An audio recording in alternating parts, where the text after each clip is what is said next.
everybody, and welcome to another edition of On a Couch Talking Sports. As always, I'm Robbie, joined, as always, virtually by Kyle. Kyle, how are you tonight, buddy? I'm doing good. Just hanging out, just hanging there. How about you? I'm doing great. Just, kind of just chilling like a villain and, just Yep. living that life of leisure, you know what I mean? Just Well, if you really want to be chilling like a villain, you need to at least have like a bigger like roll chair, and like you need to have like a pet cat, like a white furry cat, right, like on your lap. That's how you really want to be like a villain. well, I'm not a big fan of cats, and you know what, Kyle? This is how I roll. Okay? Okay, well you're halfway there, so that's good. But so if you watched last week's episode, you guys will know that we kind of teased tonight's episode a little bit. It's sort of a continuation of what we talked about last week, and that was our escapades of CYO basketball coaching, our 2-year stint coaching together. The first year, as we said, was back in 05-06, our sophomore year in high school. And then fast forward a few years after we graduated high school and graduated college to the winter of 2012-2013, where we made the decision to, sort of team up again to coach a team. And so, Kyle, let's just get right into this, man, because obviously, we already had 1 year under our belt coaching together. A lot of years had passed. So just in your mind, what sort of made – because obviously I've been doing some coaching myself in sort of the years in between, coaching my sister and, coaching other teams as well. But so what in your mind sort of made it, the right fit for you to sort of team back up with me that season to coach, and also just what were sort of your thoughts and your mindset heading into that year, having already done it with me 1 year in the past? Well, so this year was since I've known you not only as a friend, but you're right, like you said, like since we've coached together one full season before, I feel like we kind of knew how we worked, as coaches and stuff like that. So yeah. I feel like that was pretty easy, to get right back into, despite the, I think it's like a 7-year gap we had, I believe, right? Sure, from high school to about like 6 or 7 years. Doing a little quick, about 6-7 years. Yeah, that's true. Yeah, and it's funny because it didn't feel like that long, but I guess because college like flew by. Yeah. Time flies when you're having fun. Yeah, right. Like it just felt natural, Like because I remember you were a great coach. I remember during our sophomore year, and I learned a lot, from working with you, and also it kind of helped that actually I had a little bit more teaching experience, after I graduated from college, so kind of that combination. Much smaller kids, but still, yes, working with kids exactly. Experience. Yeah, that's right, because we were teaching middle school that year, right? Like 13, 14 about?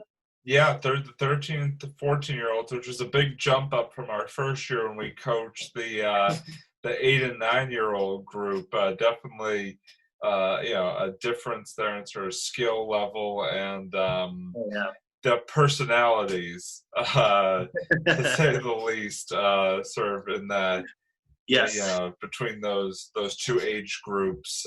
But yeah, so it was definitely on my end very exciting, the prospect of us coaching together again. And when we found out that we were going to be doing that age group, the cadet age group, I was very excited because, that was always, those are always, exciting players to coach and whatnot. And, they definitely get the drills that you're trying to do a lot more than the 8 and 9-year-olds do. No disrespect to the 8 and 9-year-olds, but they're definitely, you can teach them more at that age than the younger group. Yeah, exactly. And like I remember, like when going to practice, and I got a funny story, by the way, to to tell about the We'll finished touch on practice. that. We'll We'll touch on that yeah, I momentarily. won't get to that now, but Yeah. that's a funny story. Tease alert. Yes. So it's just it's just kind of like cool with with like the 13, 14 year olds.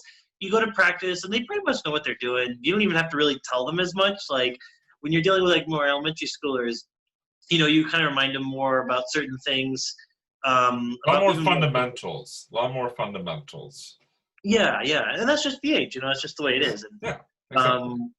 yeah, with like the 13, 14 year olds, you really try. I feel like you could put a lot more trust in them, and they really kind of like they would get practice going. They knew exactly what to do. We barely had to like really tell them.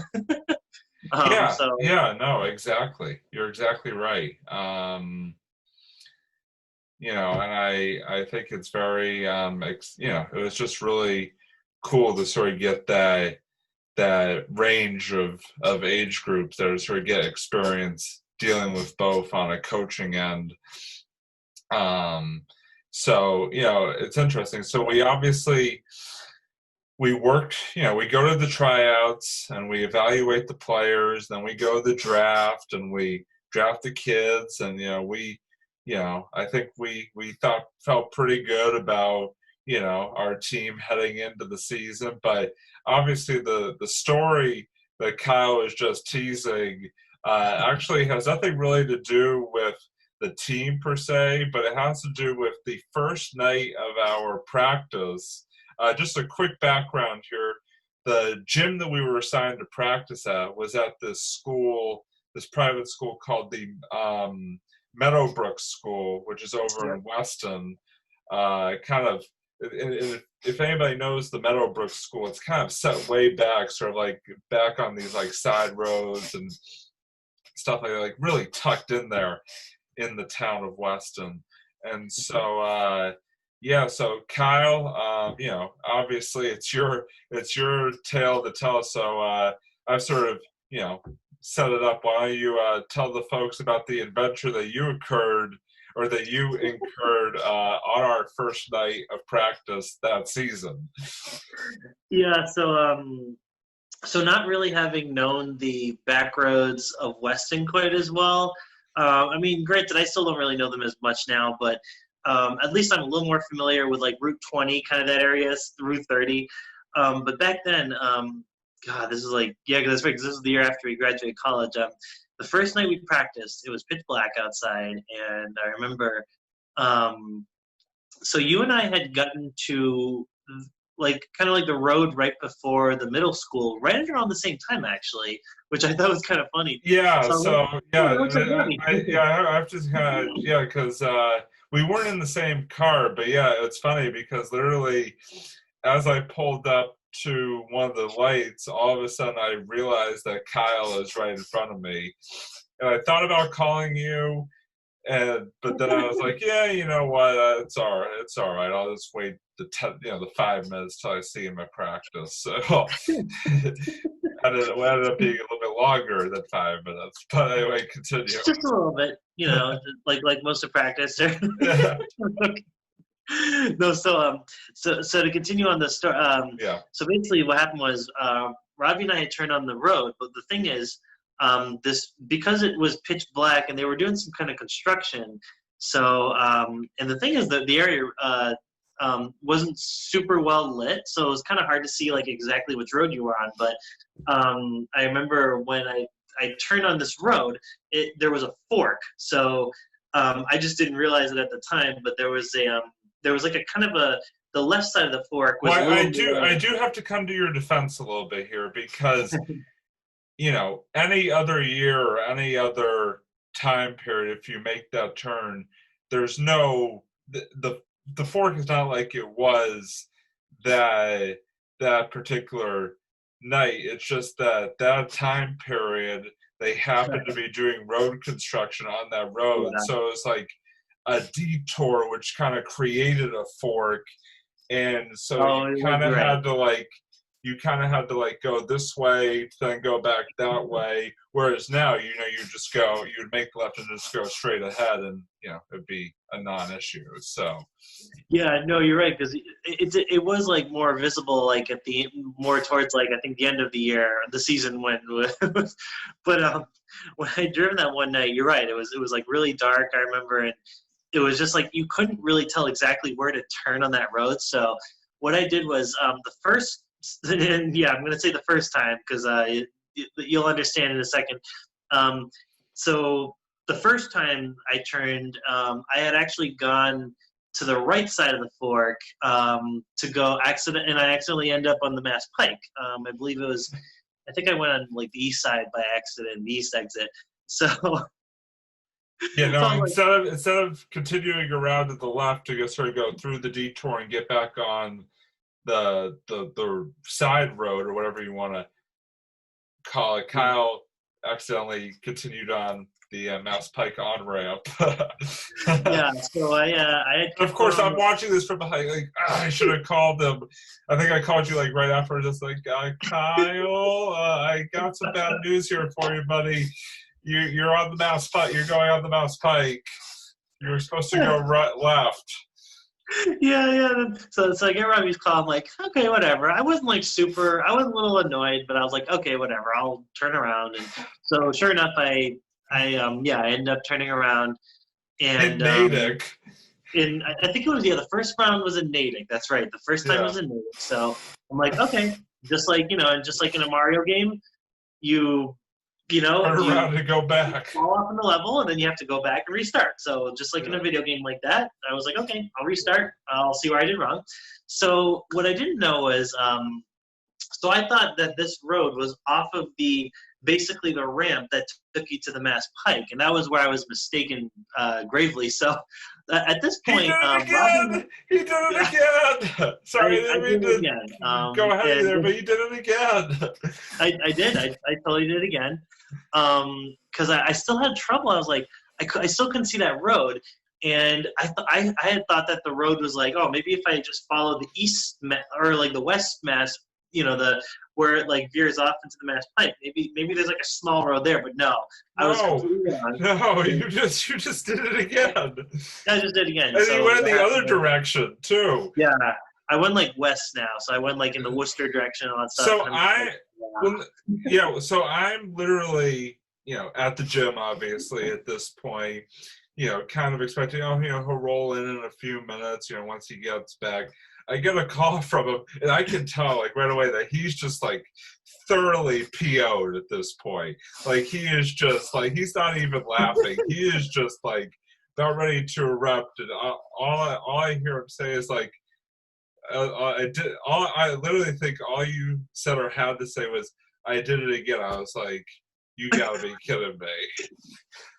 Yeah, I was so, this is the funny part. I don't know if I told you this part either. I may have like a while back, but so I was so mad. I was just like, Robbie, I did it again. So this is before, just remember, this was 2012. This is before I didn't have a smartphone, so I didn't have the luxury of Google Maps and all that stuff. So I had like a printed direction. The printed direction was just, I was like, okay, whatever. They told me to turn a left, and I took a left, and I just didn't really know exactly where to veer off from there. So the second time around, I'm like all mad. I'm all fuming. Like I think like we're already about like maybe 20 minutes or so into practice, and I come back. I'm like, maybe I can make at least like the last half of practice, but that was all like gone as soon as I got on that ramp. And then as soon as I get to this toll booth, because I the first time when I went on the Mass Pike, I dropped the toll. This is back when the Mass Pike actually had toll booths. Yeah. Yeah, no, I remember. Yeah. So then, and this is also when people were working there. So just imagine that. So the first time around, I dropped my toll, and then we're on the second time. I was so frustrated. I had no coins there. I'm just like, I went to the toll guy, and he goes, okay, do you have a toll? I'm like, I was like so out of breath. I was just so angry. He goes, you know what? Don't even worry about it. Just go. And he was so nice about it because I was so frustrated. I can imagine. Just hearing you on the phone that second time, I was just like, oh my gosh. And Oh my god. you never like get frustrated with things. Like hearing you frustrated, like legitimately, you don't get like angry. So like legitimately, like hearing you like frustrated, and angry was like a side of Kyle that I had never seen before. I was like, holy crap, this is like really bad. If this is turned Kyle into this.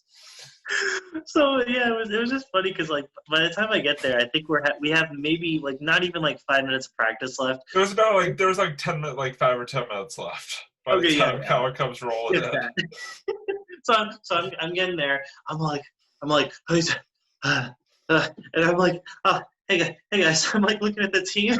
Just give me this look like, hi, are you okay? That's funny. Yeah, that was It was, pretty it funny. was But you so did funny. make it. Well, you I know, made it. the positive is that you did make it for, 5 minutes of our first practice. So Yeah. that was good. And you never made that mistake again No, that that's season. that's how I learned. So You learned trial by error. exactly, very much trial and error. That's how I do it. But yeah, so obviously, we get into the season, and like I said, we had some, characters on our team, and we actually had some pretty talented players. And it wasn't the best year record wise from what I remember. I think we maybe won 3 games or so, something like that. Okay. It wasn't the best, but at the same time, there were a lot of memorable memories. And I think for me, um, the funniest thing is one of my sort of most vivid games from that year was what's it called? And now I'm forgetting. Obviously, like I said, it's the most vivid. I proceed to forget. Oh no, we were playing one of the teams from Framingham, Oh, and yeah. since they're obviously probably none of them are watching this, I feel comfortable saying this. They were kind of a chippy team. They kind of had some anti. This particular Framingham team kind of had at least a couple of their players tried to play some antics that were less than above board, and so Oh yeah. we kind of had to like keep control of our players, for not like responding to them and not like sort of getting sucked in, Yeah. and sort of just sort of playing our game and not like not resorting to their level. And we beat them. We ended up beating them that game, and it felt like very sweet. Right. It felt like very sweet beating them, given what they had tried to do. What they had tried to do during the game. I mean, it wasn't. It was just 1 or 2 kids, but still, it's just kind of like. And even the ref Mhm. came to me as like, because one of our guys had kind of gone out of one of their guys, and the ref kind of came to me. He's like, "Listen, I know, their guys are doing the stuff. We're going to try to get a hold of the event." So I like, I mean, they had a tough job to do. So I appreciate, him, keeping an eye on it. I wasn't angry at the ref. I was just kind of like frustrated with the other team. It's like, are you kidding me? Come on, like, this is CYO basketball. This is not the Yeah. NBA. No, you're right. When you mention all that, you're right. I do remember. You're right. The very end of the game, the ref came up to you, and he was very like, Robbie, you handled this so well. I remember because Well, you did. one of their kids. No, I'm gonna be not explicit here, and obviously, again, this is there are no children watching, hopefully, but one of their kids basically at one point like at least feigned like he was going to try to knee our kid in the balls. Like Oh that's yeah. kind of like that's kind of like one of the antics I was talking about. Like he's like running up the court and he's like bringing his knees up high, like in the direction of one of our kids, like nether regions or whatever you want to call it. And it was just Yeah, that like, was awful. are you kidding me? Like I'm glad that nobody got hurt, but at the same time, just like, come on now. Now I do have a funny story, and I kind of have to put this is my other sort of memory from this season. I kind of have to put Kyle on blast a little bit here, and he's going to know the story as soon as I start Yeah. talking about Yeah. it.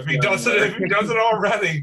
So one of our final games, one of our players got hit in a rather sensitive. Yeah, he knows exactly what I'm talking about.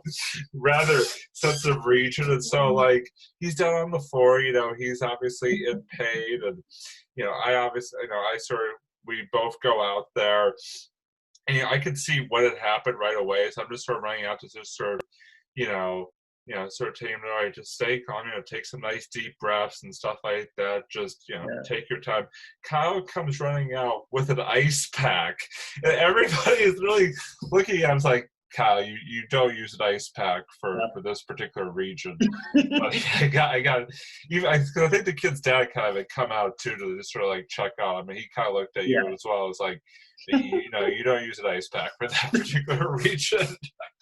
Yeah, no, I was definitely spreading myself on the ice pack. I was like, this is the chance I get to use it. And then like I go up and I'm like, oh wait, no, hold on. And then the father looks at me and goes, no, thank you.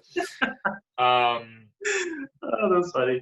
But yeah, those are kind of two, like the two. I mean, obviously there's sort of other sort of smaller memories there here and there, but I think those are the two just that really stand out the most, just of how like entertaining and somewhat like when you look back on it, it's kind of funny, but at the time you're just like, you gotta be kidding me.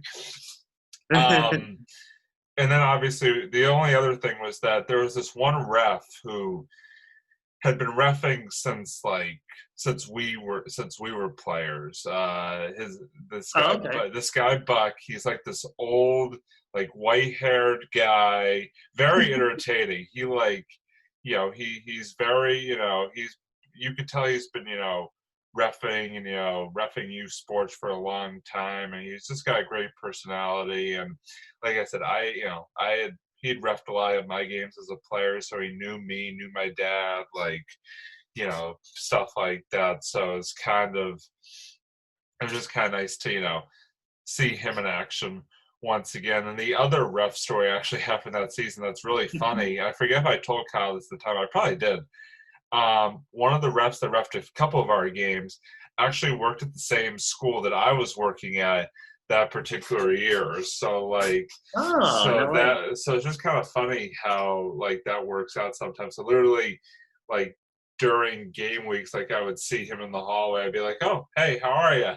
I think during one game he reffed us, I kind of argued a call of his, because it wasn't like a big argument. It was kind of like, I thought their player tipped the ball out of bounds, and they said that our player tipped the ball out of bounds. So I kind of made a comment about it, and then he was like, "No, the other guy tipped it." And it was a very quick conversation, but I just thought that was kind of funny. It's because like now I gotta go see this guy in the school building on Monday. But no, it was fine. It was all good. But let me ask you, Kyle, what were just sort of from the season overall, it could be practices, games, etc. What were some of your fondest memories from during that season when you look back on it? Well, I mean, I just really I thought we had a really good group overall of team members. I thought they did a really great job. It was really great. It was really cool seeing them kind of how they really developed throughout the season. But yeah, when it comes to like just overall memories, I mean, I just remember, like, I remember having some of the games at the middle school that we used to go to, and I hadn't gone there since I think we actually went to the middle school. So it was kind of strange, like going back after all those years. Or it was the middle school. Yeah. Like that's where we had some of the games there, and I just remember it was just so interesting. I was like, oh my god, I haven't been here since like 10 years or whatever. So I thought that was a cool experience. Like kind of going back to like the more familiar gyms like that. I think I remember what we even did. I think that year we did something kind of different with like one of the practice where it's kind of like we were talking about. Like you could do more with like that age group. So didn't we do like these like pickup games or something like that, or like we did some kind of like different drills that I remember that we hadn't done like with the 9 and 10-year-olds, but we did with them. I forget exactly like how it all went, but I remember like that was I just like that. That was the year I feel like I was more involved. Because the first year I was really kind of shy Yeah. as a coach. I didn't really know how to, I was very, I didn't know how to like really relay information and tips and stuff like that. But I feel like that year it was more of like a confidence builder. I was a little more confident in like actually talking to the kids and helping them out with like all the different kind of drills and just different stuff that we taught them. So I thought that was pretty cool too. And I know you, Robbie, had like all the experience, from not just from coaching with me, but you said you coached with you coached Sarah and like and some other teams before, right? Yeah, exactly. Because I coached Sarah basically all the way through the various levels of CYO, and then I also coached. I coached baseball for a couple of years too in the little league, fall league, in Wellesley. So I kind of have had experience coaching a couple of different sports at the youth level. I mean, I've always enjoyed it. It's fun. I feel like CYO especially just because like at least back when we did it, like you got to play against other towns and stuff like that. So we got to go on like the cool road trips and stuff like that. Like Yeah, I know that's right. I know the year that we coached, we had a couple games in Framingham and things like that. And like I've sort of coached all over. I've coached games in Wayland and I've coached games and we've coached games in Weston too and Framingham and stuff like that. So it's fun. It really is, and it was great. For Kyle and I to be able to experience both those years together of coaching because, I mean, Kyle and I have always been good friends, and we've always enjoyed sports and working with kids and stuff like that. Mm-hmm. So to be able to do that was something that like I said I'm definitely gonna remember for for a long time. Not I think it's more I'm gonna remember the fact that you and I got to coach together because obviously that was a really cool couple of years that we got to do that. So any other thoughts on this? Well, actually, let me ask you sort of this closing question here. Sort of, what were there any particular players that sort of stood out to you from that team? And no, I do not have a picture of this team hanging up above my computer like the other team. But are there any sort of other players or any players, I should say, that stood out to you from that team that you remember? Obviously it's years down the road, but any sort of ones that come to mind in particular? So the two that pop right in my head, I definitely remember our guy Grant. Grant, who was like, he was a hard worker. I mean, he was like up and down the court. I just remember like I'd see like a trail of fire every time he like. Grant. Grant was definitely sort of the leader of our team offensively. He definitely really had the ability to make plays happen and whatnot, which was good. So no, Grant's quite the athlete. There's no question about it. He's gone on to do great things, at the high school and collegiate level. So you could definitely see the athleticism. I mean, I'd been umpiring, him in baseball and stuff. I hadn't seen him in action for several years before that. But I mean, there's no question from a young age he definitely displayed top. He definitely was quite the athlete. Yeah, and I also remember too was the other kid I remember. I think if I remember correctly, this kid like attended like every practice we pretty much we hosted. But I think Brad. Yep. I think we nicknamed him Captain Brad because he just like always showed up. It was just kind of like one of the unsung leaders of the team, and we actually awarded him the award they gave out at the end of the season banquet, which he was very deserving of. Oh, totally. Oh my God, that kid like he was just so nice to everyone. Like, and he was Yeah, just like such a cool guy. He just came in, he was just, you know, he worked as hard as he could, and I got to absolutely. respect him for that. No, he was great. He was great. Yeah. Any others? Oh, and I do remember one of the other ones. I forget his name. I feel bad. Maybe you remember his name. I just remember like seeing a few of them like outside of practice. Like I think one of them even worked at Old School. What was his name again? Um, Worked at Old School. he worked at the Old School Uh, pizza place for a little I, for a little bit. yeah, I don't remember. It may have been Mitch. I'm not. I know Mitch at I one. think it was. Was it Yeah, Mitch? Yeah, I know I think it Mitch was. Yeah. worked at one point at Captain Martin's, but I don't remember him working at Old School. But that would make the most sense to me. 'Cause I don't. I mean, because I don't really recall any others that I yeah. So it must have been Mitch. Yeah, and I remember even like I think a couple of years, like it was like maybe even I want to say like maybe a year, 2, 3 years after after the season ended and everything. It was just kind of fun seeing some of them still. Oh no, I'm sorry, Mitch. I think Mitch worked at Brugger's. I think for a while. Oh, For okay. Yeah. that, Okay. I think that's what it was. Got it.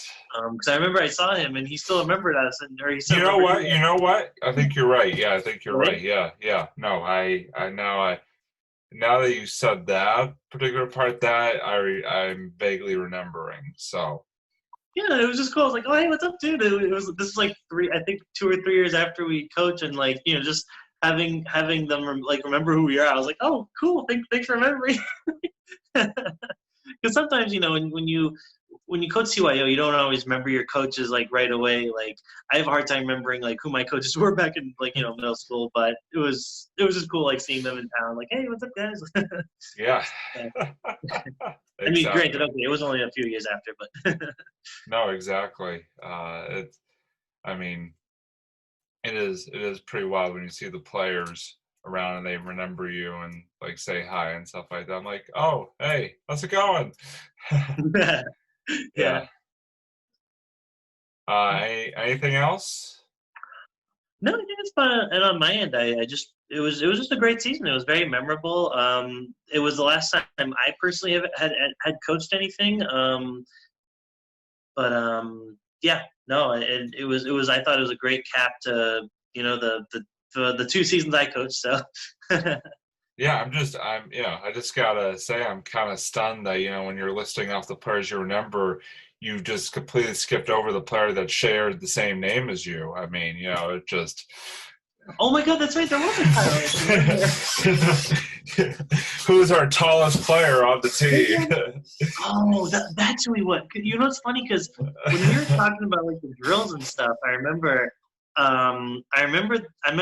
Like I remember what he looked like. I just forgot that he was named Kyle too. I was like, oh,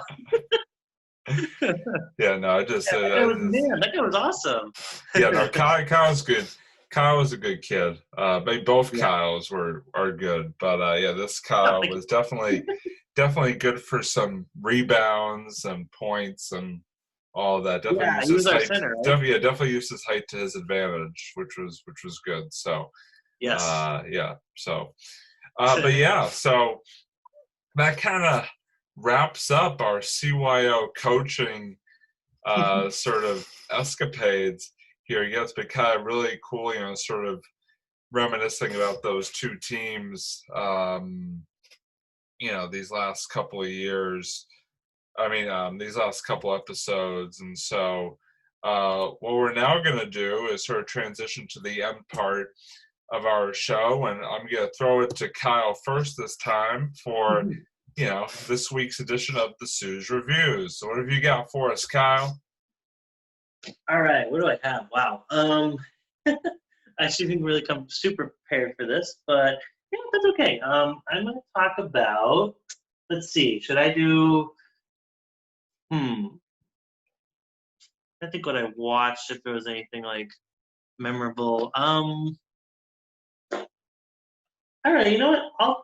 I'll talk a little bit about Okay, I'll talk about this game. This is actually a really great game. For those of you guys who still own a GameCube, I might be one of the only ones that still do because everyone I know has Switch and PS4 and all that stuff. But if you own a GameCube and you're looking for a really good, scary time, but also it's very fun. It's a very different type of game. I got to recommend this game right here, Eternal Darkness. And it is a pretty dark game, but it's not like it doesn't go too far in like the gore and everything, which is nice. It's just kind of more of a creepy game, and it's got a really cool premise. So I'll show you the back a little bit here. You're this girl right here. Her name is Alex Roivas, and she's basically investigating the murder of a grandfather. And what happens is she finds this. She goes in his like big mansion, and which happens to be in Rhode Island, randomly. It's like, oh hey, right down the road.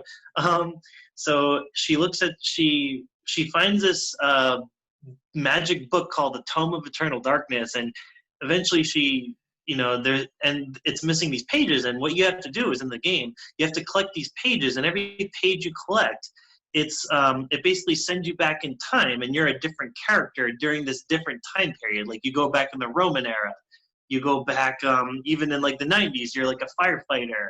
And it's cool because you get to play all these different characters in different time periods, and you get to explore, and you get to learn all these really cool spells. But it is also a pretty creepy game. And the hook that this game has, it's kind of like a Resident Evil style. It's a third person. You're walking around. It's more of a slower paced game, kind of like Resident Evil. But what happens is the game has this thing called a sanity meter. So what happens is when you encounter an enemy, they drain your sanity. When your sanity goes, when there's no sanity left, basically like weird things start happening in the game. Like the game fakes you out. Like the game makes you think that you died. The game will even like pretend to turn off your TV or like or like turn the volume all the way up. It's wild stuff. It's really ahead of it. It was really ahead of its time. This came out in 2002. But you wouldn't think it because it's just a lot of really cool genre bending kind of stuff. So if you're looking, if you're not too scared, if you like kind of like horror video games, and you still have a GameCube, then yeah, definitely check this out. So yeah. Very cool. All right. Well, if you want to go into the eternal darkness, definitely check out that game. As always, on another rousing edition of the Sue's Reviews. All right, so it's my time for my final thought this week, and my final thought is that